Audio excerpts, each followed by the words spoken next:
Charles Jean-Jean, bonjour. Bonjour Mathias. Vous êtes responsable du département réseau et sécurité chez SCC France et vous êtes venu nous parler aujourd'hui des cybermenaces. Alors est-ce qu'on peut d'abord dresser un état des lieux de ces cybermenaces aujourd'hui en France? Alors tout d'abord, il y a trois profils de hackers sur le marché.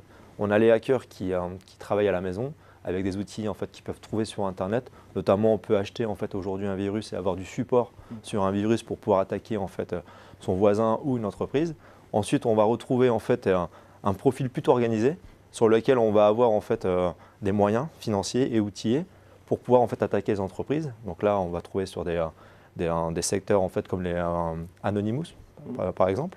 Et après, ensuite, on va trouver le troisième profil, c'est les États et plutôt la cyberguerre avec les organismes terroristes qui peuvent aussi envoyer des attaques d'envergure. Et alors, quelles méthodes ils utilisent ces hackers?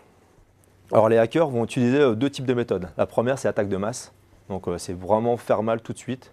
Rapidement. Donc là, on va retrouver WannaCry, Petya, où on a bien vu dans les médias où les systèmes sont tombés et pendant un week-end, une production ne peut pas tourner. Et après, ensuite, on va retrouver un autre type d'attaque, ça va être les attaques plutôt avancées, sophistiquées. Ils vont rentrer sous le radar via des chevaux de Troie pour pouvoir rentrer dans le système d'information et après, au fur et à mesure du temps, exfiltrer de la donnée. Et ces entreprises-là, qui sont attaquées par ces hackers sur ce type d'attaque, mettent en moyenne 250 jours pour pouvoir identifier la menace. Ça fait beaucoup de temps. Alors, est-ce qu'ils ont des cibles privilégiées, ces hackers?